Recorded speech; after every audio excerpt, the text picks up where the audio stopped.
মধ্যপ্রাচ্য যেন এক আগ্নেয়গিরির উপর দাঁড়িয়ে আছে। ইরান ইসরায়েলের মধ্যে সরাসরি সামরিক সংঘাত পরিস্থিতিকে নিয়ে যাচ্ছে ভয়াবহ এক পরিণতির দিকে। টানা ৫ দিন ধরে ইসরায়েলি বিমান বাহিনীর চলমান ড্রোন, ক্ষেপণাস্ত্র ও বিমান হামলায় ইরানের বহু শহর এখন ধ্বংসস্তূপে পরিণত হয়েছে। নিহত হয়েছে প্রায় ৬০০ মানুষ, আহত সহস্রাধিক।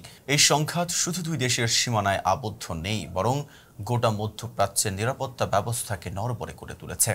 ওয়াশিংটন ভিত্তিক মানবাধিকার সংস্থা হিউম্যান রাইটস অ্যাক্টিভিটিস জানায়, ১৩ জুন শুরু হওয়া ইসরায়েলি হামলায় এখন পর্যন্ত ইরানে নিহত হয়েছে অন্তত ৫৮৫ জন, যাদের মধ্যে ১২৬ জন ছিলেন সেনা সদস্য এবং ২৩৯ জন বেসামরিক নাগরিক। বাকি প্রায় ২২০ জনের এখনও কোনো পরিচয় নিশ্চিত করা সম্ভব হয়নি।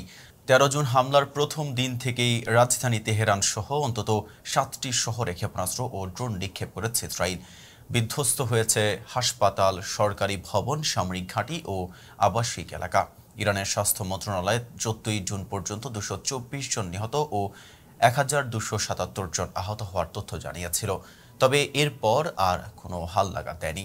এই আগ্রাসনের পাল্টা জবাব দিতে ১৪ জুন ভোরে ইরান মধ্য ও দক্ষিণ ইসরায়েলের দিকে চালায় ব্যাপক হামলা। শতাধিক ক্ষেপণাস্ত্র ও ড্রোন একযোগে আঘাত হানে বিভিন্ন সামরিক ও নগর এলাকায়। ইসরায়েলি প্রধানমন্ত্রী দপ্তর দাবি করছে, এই হামলায় ২৪ জন নিহত এবং ৫০০ জনেরও বেশি আহত হয়েছেন। ইরানে এখন মানবিক বিপর্যয় দেখা দিয়েছে। বহু হাসপাতাল ধ্বংস হয়ে যাওয়ায় চিকিৎসা সেবা কার্যত বন্ধ। পানি, বিদ্যুৎ বিচ্ছিন্ন বহু এলাকা। নিরাপত্তাহীনতায় ভিটে মাটি ছেড়ে পালিয়ে যাচ্ছে অসংখ্য পরিবার।